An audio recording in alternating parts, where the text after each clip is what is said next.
is in all her glory. Let me bring you in for a closer look.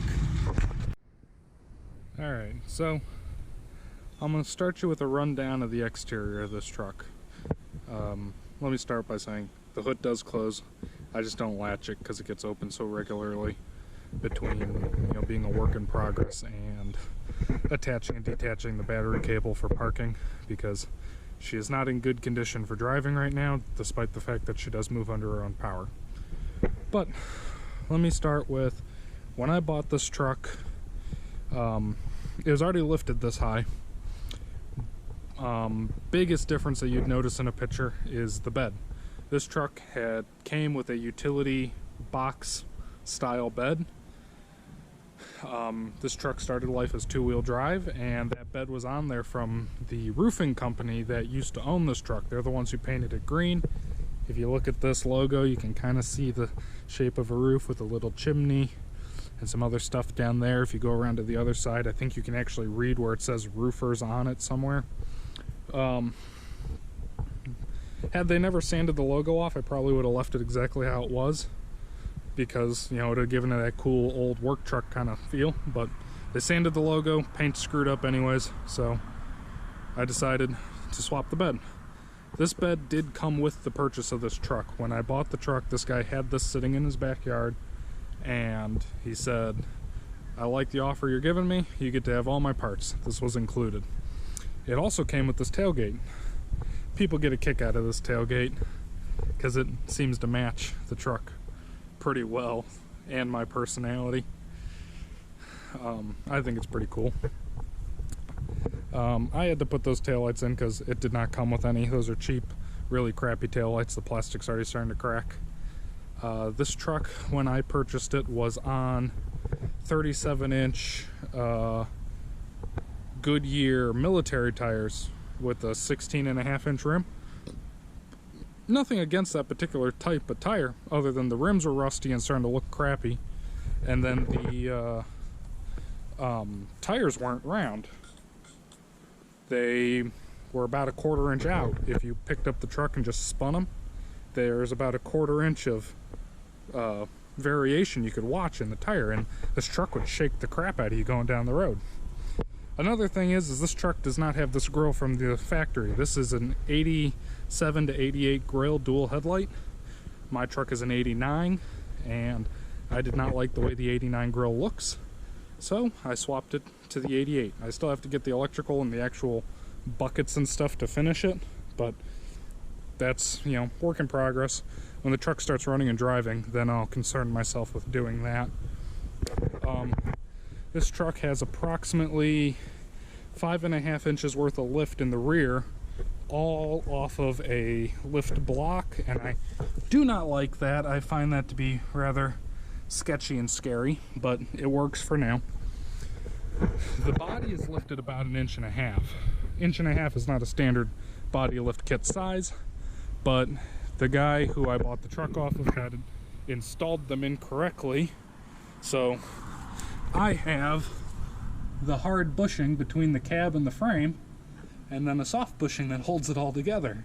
I do not own any of the bushings to correct that, so I think I'm just going to work with it. I might replace it for something a little more substantial in the future, but that's what I've got to work with right now. Because of the body lift, the bumper did not line up with the grill and everything correctly originally. I have since chopped the mounts that the bumpers hung on, scooted everything up that 1.5 inches. It's a really crappy bumper, so I kind of hacked it a little bit, if you might be able to see. But lifting the bumper exposed the bottom of the frame a little bit. Well, I took advantage of that opportunity, put some tow hooks in, because, you always got to have some way of pulling things from the front. Here's some of that weird work that guy did. Not the hood latch, that's mine, but this cross member, how it's done, the square tube with the roll bar, that's his work, and it's kind of weird. This axle is originally out of a 3/4 ton Suburban. I'm not sure what year. I think it's a later body style due to the fact that it is a 10-bolt front end. because this is a two-wheel drive frame with an axle swapped under it, this is actually a stock leaf spring. But the shape of the frame makes it to where the leaf spring sits a lot lower and has what I'm guessing to be about a 7-inch lift just because the shape of the frame. We've got my brake lines. I put those on because the ones that were on here were rubber and they were really short and they were pulling when I turned. I mounted the tabs on the frame. This is my cross member. I built that. You can see my LS and its headers hanging through there. Just some Pro Comp run-of-the-mill shocks. Just one of those things trying to upgrade. Coming around over here, you can see I've got my drag link style is, you know, long ways with the wheelbase of the truck. I don't remember. It's not a cross style. I can't remember what they particularly call this. I think it's a push-pull setup. But when I bought this truck, this drag link, both ball joints on both ends were screwed, and you could turn the wheel about a half a turn before it actually engaged the tires. And funny story about that is when I bought this truck originally, I was driving it home from Deltona. Well, the guy I bought it off of said, "I'll help you get the bed home. Let me load it on a trailer and tow it behind you. You know, I'll tow it with you in my truck," because he had a Duramax. So that's what we did. And he's leading me down I-4, and if you've ever been down I-4, especially near downtown Orlando, you understand what I'm getting at. He's leading me down I-4 at 85 miles an hour, and I'm in this truck. Just bought it, know nothing about it, driving it home 85 miles an hour through downtown Orlando with a steering wheel that could do a good half a turn before it engaged the tires. So if that didn't have a little bit of a pucker factor, then you don't understand what scary is. Coming around back, we've got my home-built tow hitch assembly. I got my shackles. That is a 2.5-inch square there. The ideal behind this whole setup is that I'd be able to tow relatively heavy trailers, you know, 10,000 pounds or whatever, safely if needed, because I did buy this truck with the intentions of using it like a tow rig. I have very long bracing going into here, two 2x4 square tubes to hold it. I need to get more bolts to hold it in, because right now that 1/2-inch fastener on both sides is all that actually holds it in. I plan to ditch these leaf springs eventually, and then I'll be able to put more bolts in the frame over here. That 2x4, that is my body lift for my bed to make my bed match my cab. And I had not realized this one had gotten so sideways, so let's just push that back a little, square us up some. There's my wiring that I've destroyed because I ran it into a stump, one in my front yard. I think, not mechanically speaking, that's everything I've got for the exterior of this truck. You know, just want to peek at it because I like it. And if you can see it, I had to rebend and reshape that whole filler neck tube because the one that came on the work bed was completely the wrong shape, and I did not want to pay the $60 or $80 it took to buy a factory style replacement, so I just made do and made mine work. This is the part y'all are probably more interested in. That's why I brought my stool out here, so I can give you a good view of what's under the hood. Well, at least if you're like me, this is what you're more interested in. So, hiding down in here, we've got, that is a 6-liter LQ4. It has high compression pistons in it, flat tops, 799 heads, stage 2 Brian Tooley truck cam, really bad cold air intake that I got to work with. And that's a Trailblazer SS throttle body. That's really the highlights of this. I got my headers that are 1 7/8 primaries that go to 3-inch collectors. This motor,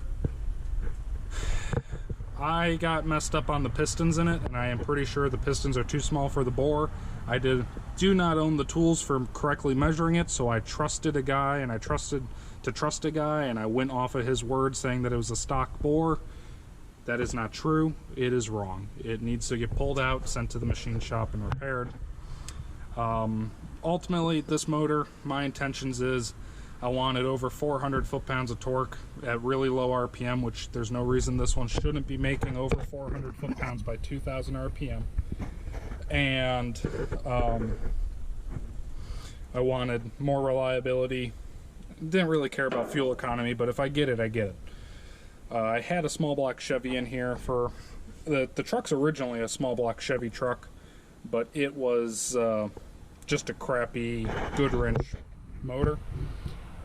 Then I swapped in a high horsepower small block Chevy, but that thing was more for drag racing, not for big trucks. So I had a hard time using 5th gear on the highway because I just did not have enough low-end torque to deal with it. So I had to keep shifting back to 4th. I have a train horn. I mean, it's okay. It's cheap. Air conditioning, I am trying to get that all sorted back out. I put a brand new condenser in here. You can't see it. I had to build my custom cross member, custom motor mounts. This truck is converted to a stick shift. When I bought it, it was a Turbo 400.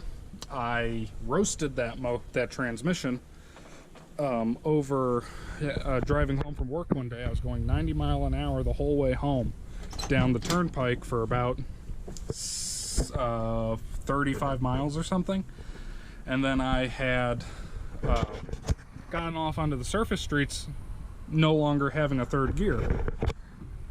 And then there was some Honda at one of the intersections who kept revving, and I couldn't have it, so I gave her hell, and I took off from the light, got around that Honda real fast, and then I burnt up 2nd gear.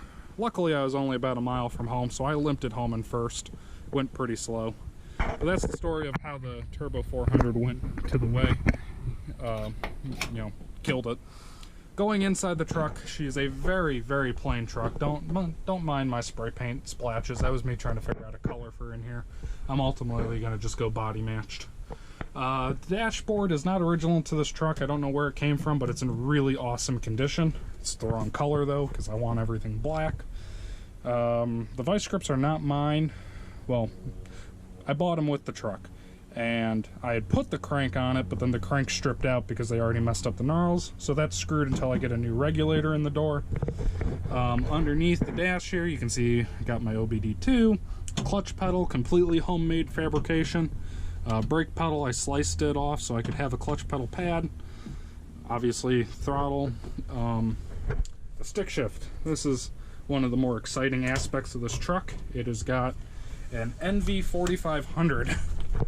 Mine originally came out of a Dodge behind a 5.9 gas motor. This one has a bell housing to convert it over to a Chevy. It is a 5-speed that has a granny low. First gear is a, I want to say 5.7 to 1 or 6.1 to 1 ratio, something real low like that. And then it has 5th gear, which is a 0.7 to 1 overdrive. So it's a really awesome transmission for a big heavy truck like this. Going in here, I have the controls for my transfer case. You've got low range, high range, neutral, high range, low range, 2- and 4-wheel drive. Because my transfer case is out of a semi-truck, it is an NVG 750 if I'm not mistaken. Mine actually came out of a military MRAP in particular, but it is a semi-truck style transfer case. And it is pneumatically shifted, and I have the ability to put it in, these 5 different options. If I wanted to, I can run 2-wheel drive low range. I figured it might help me if I'm ever stuck on a hill with a heavy trailer, which will probably never happen because I don't own a trailer in the first place. This switch does my compressor. That's about all that I've got that's exciting inside the truck. It's really just a very plain truck. I had to fix a hole in the floor over there. And as far as problems with this truck, you know, I've got a little bit of rust in these kind of weird, tight little areas. So that's about all that's really wrong with it. I'll sneak peek you a look as best I can of my transfer case hump. You might be able to see it pretty well under there, maybe not, because my transfer case is very tall. Let's go underneath the truck and I'll give you a gander. So, first of all, there's my transmission. I thought it'd be fun to give it the red, white, and blue paint up. That was inspired heavily by the red, white, and blue transaxle that ended up in Cletus McFarlane's Leroy car from RPM Transmission. I thought it was kind of cool, so I went with it. Goes back, crossover muffler here, all 3-inch pipe. Over there I have an X-pipe Magnaflow muffler, much like the one that's in the Camaro. I thought it sounded cool, so I said let me put it on my pickup truck. But we come out here, it's a 2-wheel drive transmission that goes out into a mid shaft that brings you to the transfer case. Now, I don't know how I can really show you for scale, for the record. Like, here's my hand next to the output shaft.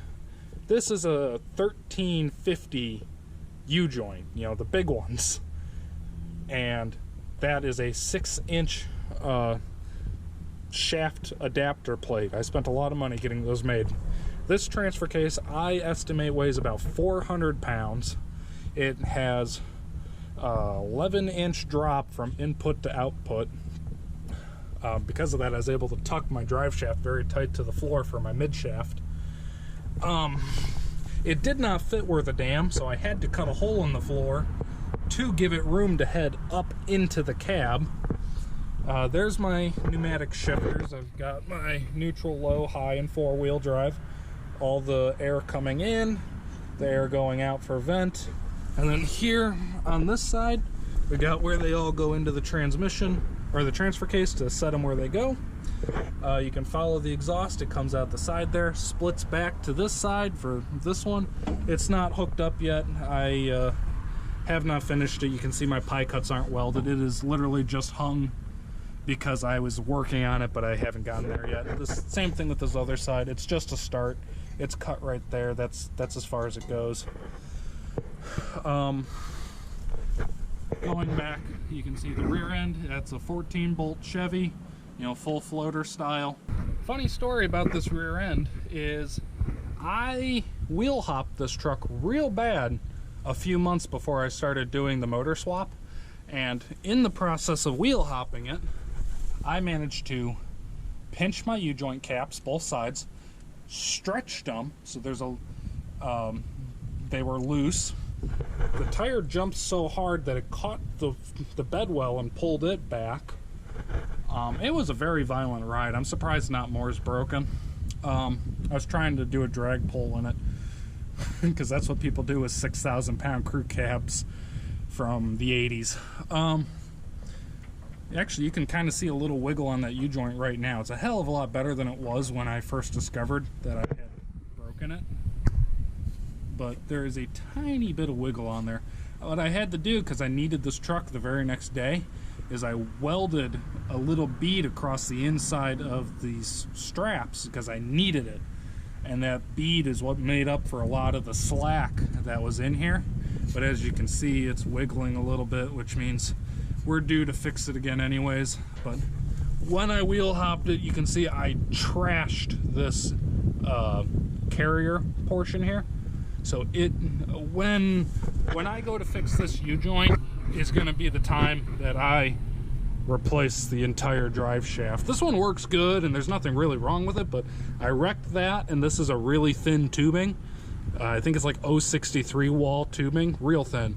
So I want to get a beefier piece of pipe back here, especially with the way that I like to drive this truck and what I do, to make up for the fact that, you know, to make up for it, and I'll correct my pinion angle. So hopefully that'll all happen at the same time.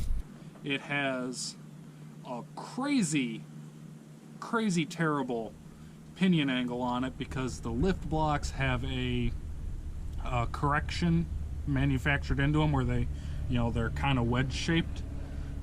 And then my transfer case is so low that the input, I have an almost level drive shaft and my axle's turned up so far. So I do plan to put air ride under the back of this truck at the very least, preferably all 4 corners, but definitely under the back.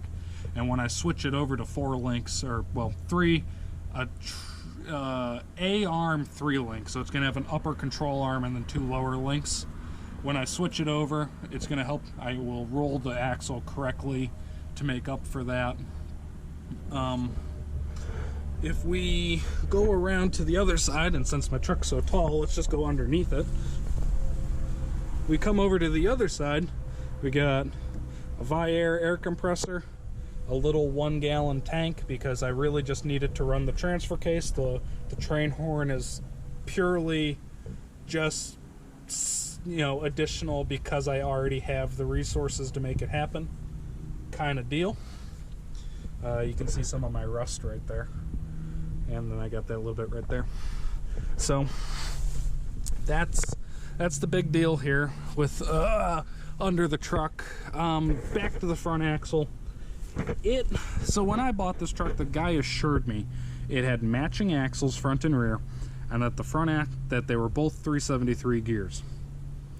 Well, as it turns out, when I measured them, the front axle was a 342 and the rear axle was a 410. So I mean, if you average them, you get 373, I guess.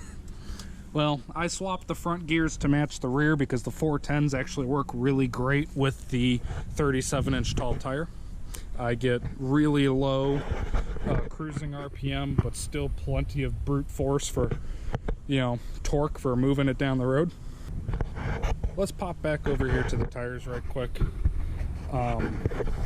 These are Maxxis Razor mud tires, 37-inch tall to 12.5-inch wide on a 17-inch rim.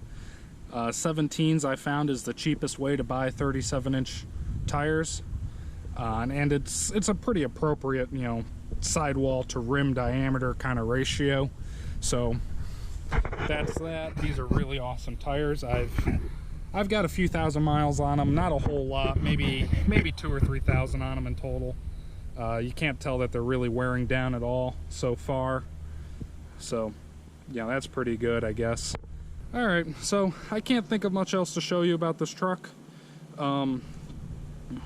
It's definitely something that you're going to see a lot more around on the channel and my Instagram, because this is a truck that, 1, it belongs to me, and 2, I love it. This is my cream puff. This makes me very happy. I plan to use it as my tow rig. It's supposed to be an all-around kind of work truck to some extent. So when it's time to start working on it again, you will see it some more. But for now, it's got to go back into storage because I do not have the money to fix it. So that's all I really got on it for today. So I will say thanks for watching. Like, subscribe. You know the deal. Everybody says it. I will catch you later.